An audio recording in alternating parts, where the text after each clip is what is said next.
Hello, and welcome to Destination DeKalb, the only show that highlights local DeKalb businesses and groups, as well as NIU organizations and academics. I'm your host, Taylor Gibson. Today, we're going to be taking an in-depth look at the Center for the Study of Women, Gender, and Sexuality, the Egyptian Theater, the Committee for the Preservation of Wildlife at NIU, and the Tales Humane Society. First, we're going to take a look at the Center for the Study of Women, Gender, and Sexuality, which offers interdisciplinary academic programs and events that focus on a wide variety of LGBT, women's, and gender studies issues. We got the chance to check out their Altered Barbie workshop. This event today, the Altered Barbie and Ken workshop, kind of developed over the course of several years. So for many years, our introductory general education course has been doing this Altered Barbie exercise, mostly as drawings. So the students were told that they could draw a picture of a Barbie and alter her to look more like them or to undermine beauty standards. And then for extra credit, if they wanted, they could actually alter a Barbie.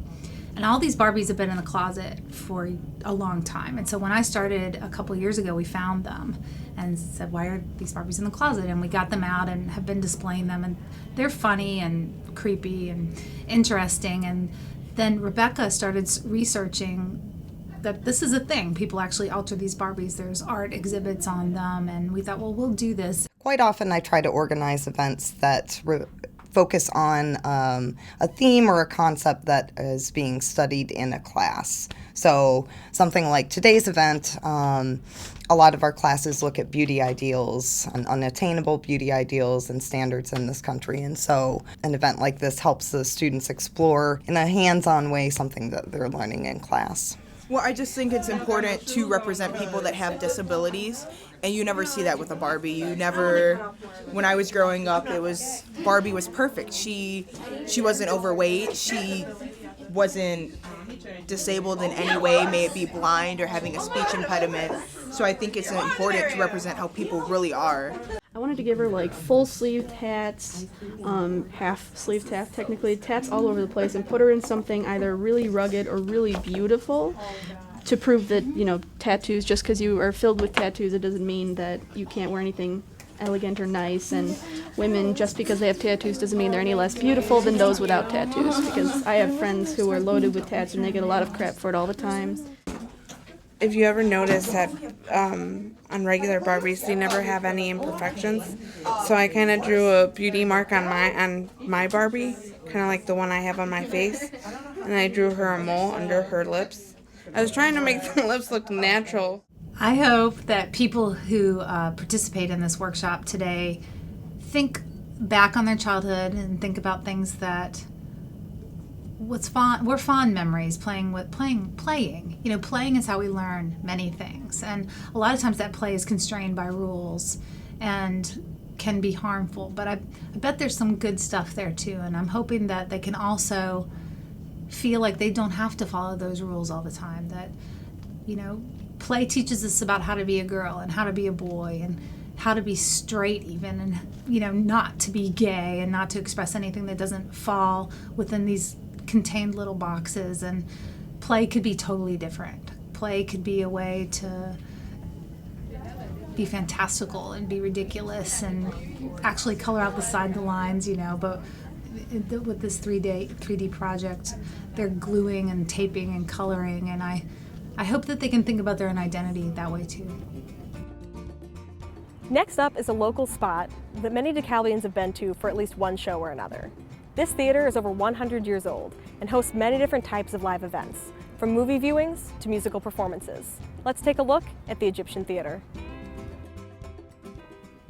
The Egyptian Theater opened up as a vaudeville house and movie theater, but the vaudeville shows faded away in the 30s and turned into strictly a commercial movie house, running many different decades into the mid-70s when things got rather rough here, both business and the building. The building was basically falling apart, and the building got turned over to the city of DeKalb, and fortunately a group of local concerned citizens got together, formed a nonprofit group called PET, Preservation of the Egyptian Theater, and took over ownership of the theater in 1978 and started figuring out how to do events here.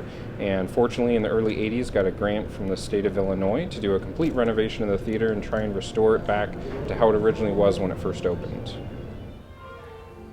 Whenever I go up on stage, I look up, and I don't think anybody ever notices, but the Egyptian has stars. Like, there's twinkling stars, and I just love the theater so much. It's like a home now. I've been in here so many times. The cast is amazing. You will make brand new, like, best friends for life in this cast, so it's really a lot of fun. So our nonprofit organization owns and operates the theater. We have 2 full-time staff members and a part-time, and everybody else is volunteer. Live events are anywhere from musicals, concerts, comedians, a wide variety of things. And we also show films on occasion. We show Rocky Horror Picture Show once a month throughout the school year. For Rocky, I always tell most anybody that it's an open experience for anyone, and anyone and everyone who comes is definitely accepted, no matter what your personality, your gender type, what have you. What drew me to this show was just, it's like, it breaks so many barriers, this type of show.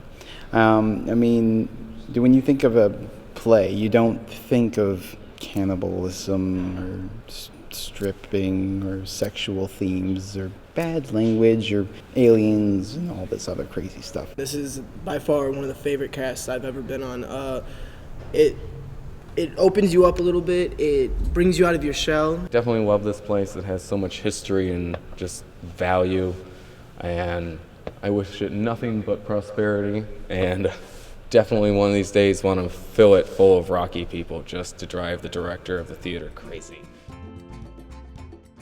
Next, we'll take a look at an NIU student organization, the Committee for the Preservation of Wildlife at NIU. They started back in the 1970s as an environmental activism group, and they still hold true to their ideals of making the world a greener place. We're going to talk to you about bats. We've been teaching about bats for 18 years now. We've had bat species for about 15 of those years. The Committee for the Preservation of Wildlife, CPW, I have been involved since my sophomore year, so it's been 3 years now. I was drawn to the organization just because I wanted to learn a little bit more about the environment. I've been involved with this group since I was an undergrad. I'm now working on my PhD. Currently, we focus on education, conservation, and advocacy. So we kind of try to spread the word about things that are happening either nationally, internationally, or even at the state level.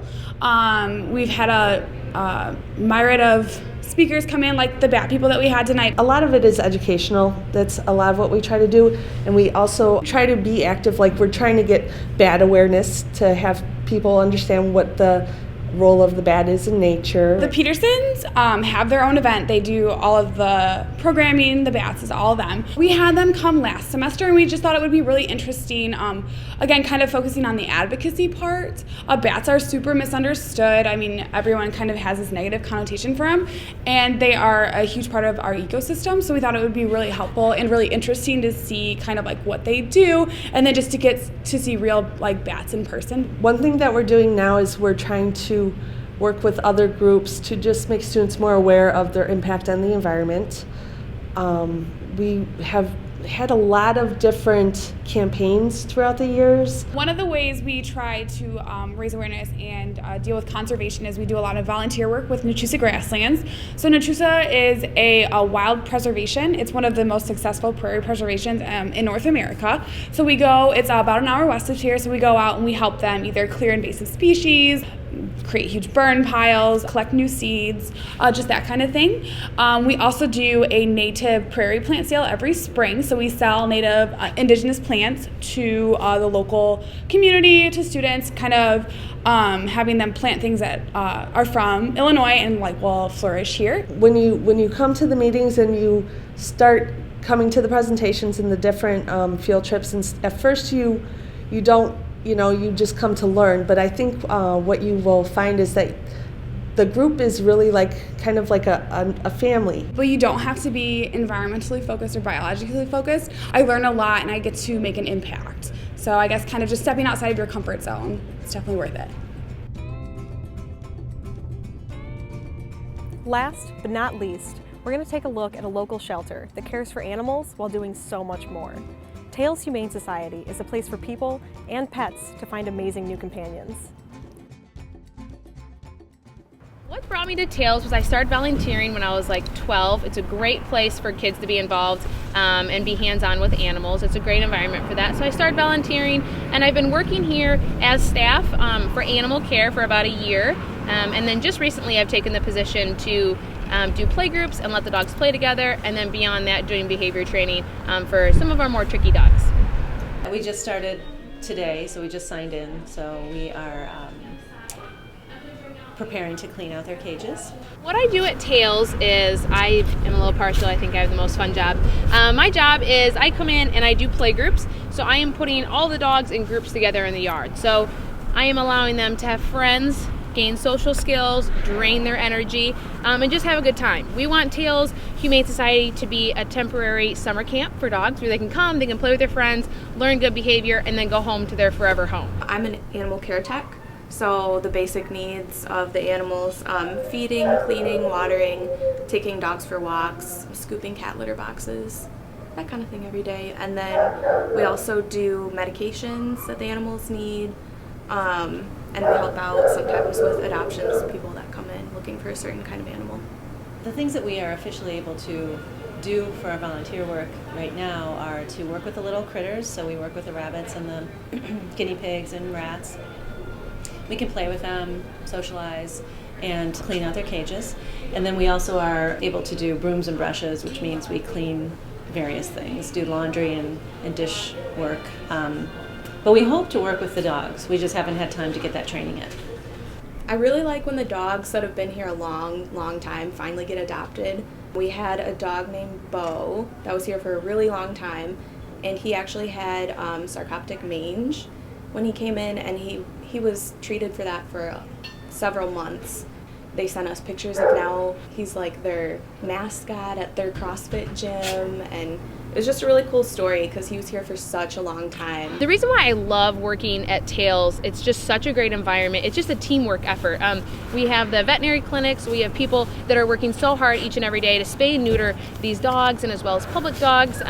We have people like myself and other trainers for behavior issues. We have people that are actually on the rescue squad that are taking in our animals. So it's such a team effort, and coming here and working here, it's not one specific department, it takes everybody. Front desk people, it's a wide variety of people that work here and that come in, and I love that. And Tails always is, great things are happening every day at Tails, and that is wonderful to see, and dogs are being saved.